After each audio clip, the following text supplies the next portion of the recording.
Assalamualaikum warahmatullahi wabarakatuh. Jumpa lagi dengan saya Husni Qurtubi. Kita coba akan melanjutkan rangkuman materi qawaid yang belum sampaikan sebelumnya. Kali ini langsung ke rangkuman terkait dengan ismul isyarah. Apa itu ismul isyarah? Ismul isyarah adalah kata petunjuk untuk menunjuk sesuatu yang baik dari jarak dekat maupun jarak jauh. Kemudian apa saja yang termasuk isim isyarah untuk menuju jarak dekat? Yang pertama adalah hadza. Ini digunakan untuk menunjuk benda yang mufrad mudzakkar. Contoh hadza kitabun. Kalau hadhihi untuk mufrad muannas, hadhihi kurrasatun, hadhihi haqibatun. Kalau hadzani untuk mutsannal mudzakkar, hadzani kitabani. Kalau hatani untuk al-mutsanna muannas. Contoh hatani kurrasatani, hatani haqibatani. Kalau haula'i ini digunakan untuk menunjuk orang banyak dekat, baik laki maupun perempuan. Contohnya haula'i tullabun, haula'i talibatun. Bagaimana kalau yang banyaknya itu benda bukan orang? Pakainya kembali ke mufrad muannas. Hadhihi kutubun, hadhihi haqaibu, hadhihi kurrasatun. Kenapa? Karena kullu jam'in li ghairi akil muannas. Setiap jamak yang bukan orang, yang tidak berakal, itu kategorinya muannas. Kemudian yang untuk menunjuk benda yang jauh, mufrad mudzakkar apa? Dzalika kitabun. Mufrad muannas tilka. Contohnya tilka kurrasatun. Kalau untuk mutsanna mudzakkar, dzanika. Contoh kalimatnya dzanika kitabani. Kalau yang mutsanna muannas, tanika. Oke, contoh kalimatnya tanika kurrasatani. Kalau untuk menunjuk orang banyak jauh, baik laki maupun perempuan apa? Ulaika tullabun, ulaika talibatun.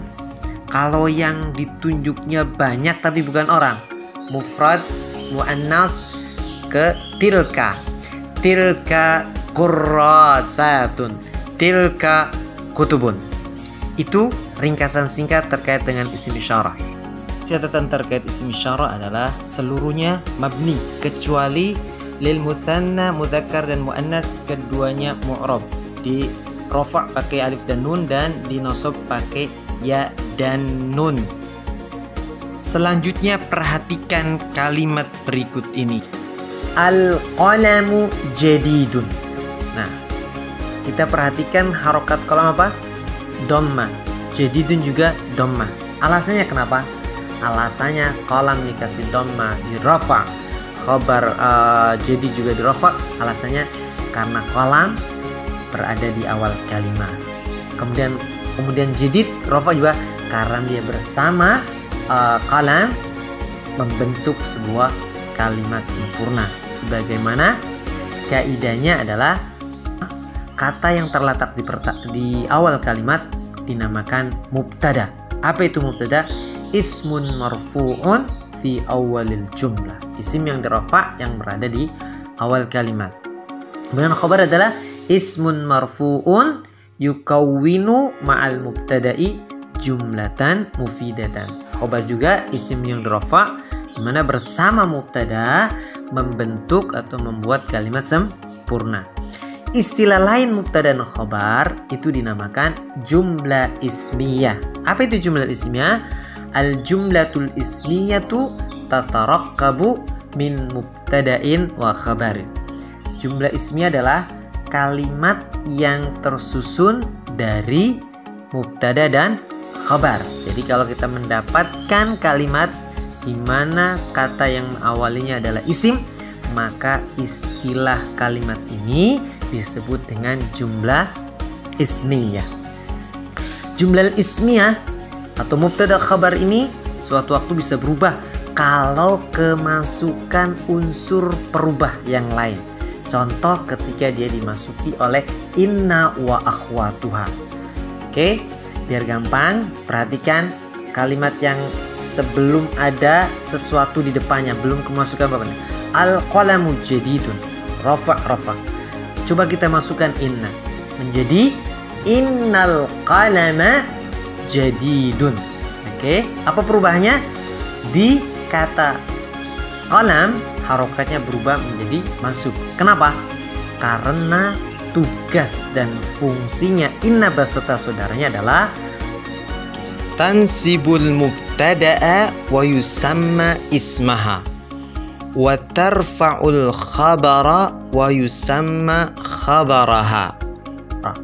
Ketika inna dan yang lainnya yang saudaranya inna masuk ke dalam mubtada khabar, maka merubah hukum awal yang tadinya rafa' menjadi mansub karena ada inna, dan marfu.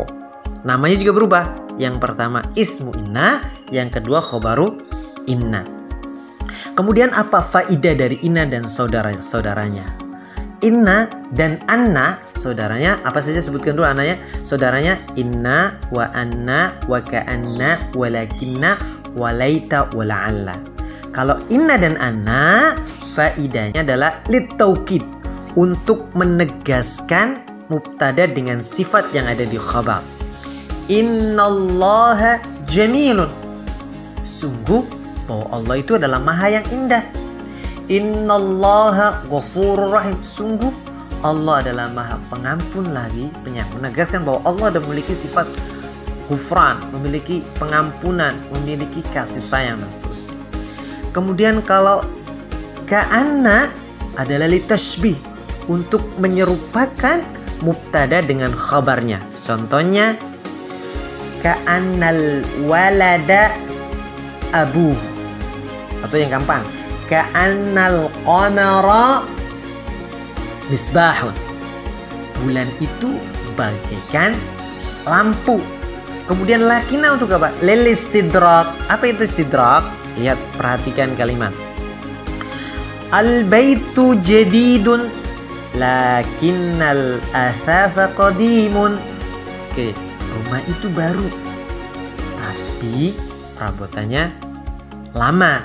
Artinya Pak, istidrak itu adalah menghilangkan kesan yang ada di kalimat pertama dengan kalimat setelah lakina. Jadi tidak semua rumah baru itu perabotannya baru. Faidah laita. Laita adalah untuk berharap tapi sesuatu yang mustahil untuk terwujudnya atau berat untuk diwujudkannya. Contohnya laital qamara tali'un. Kita di siang hari kemudian kita berucap laital qamara tali'un, semoga bulan itu terbit. Nah, itu kan sesuatu yang mustahil. Tapi kalau la'alla adalah lirraja, untuk mengharap sesuatu yang bisa diwujudkan, mungkin terjadi. Contohnya la'allal imtihana sahlun. Nah, imtihannya mansub karena ada la'alla. Kemudian sahlun marfu karena adalah. Itu adalah semoga ujiannya gampang. Atau contohnya la'allal marido naimun, semoga yang sakit itu bisa tidur karena kecapean. Ini diantara tugas dan fungsi serta faidah inna wa akhwatuha. Selain inna wa akhwatuha yang merupakan faktor perubah jumlah ismiyah mubtada dan khabar, adalah kana wa akhwatuha, di mana ketika kana wa akhwatuha memasuki jumlah ismiyah, maka dia berperan apa? Tarfa'ul mubtada wa yusamma ismaha wa tansibul khabara wa yusamma khabaraha. Contoh ar-rajulu maridun. Jika kita masukkan ke kalimat ini menjadi kana ar-rajulu maridan.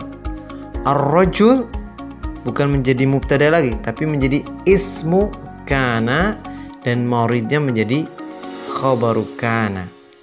Ismu kana marfu'un, khabaru kana mansubun. Ini diantara peran tugas yang biasa dilakukan, yang biasa terjadi ketika kalimat itu didahului oleh kana wa akhwatuha.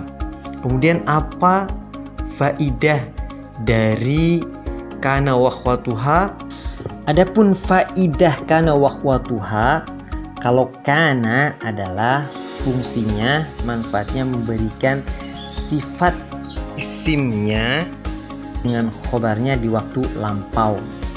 Kalau asbaha adalah fungsi atau faidahnya adalah memberikan sifat buat isimnya di waktu pagi.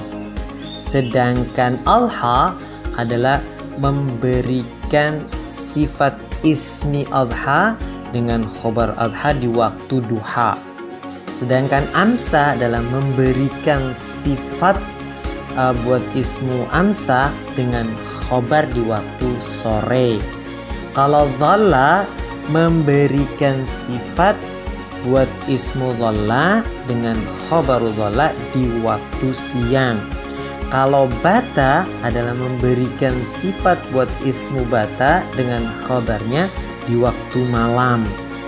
Sedangkan soro faidahnya adalah tufidu tahawul ism, yakni berikan manfaat perubahan pada isim dengan kondisi yang ditunjukkan oleh khabar. Contoh, sarat tinu hajaran. Oke, tanah liat itu telah berubah menjadi batu. Sedangkan faidah laisa adalah untuk meniadakan sifat yang ada di khobar tentang ismi laisanya. Contohnya, laisal imtihanu sa'ban, berarti menghilangkan sifat sulit pada ujian.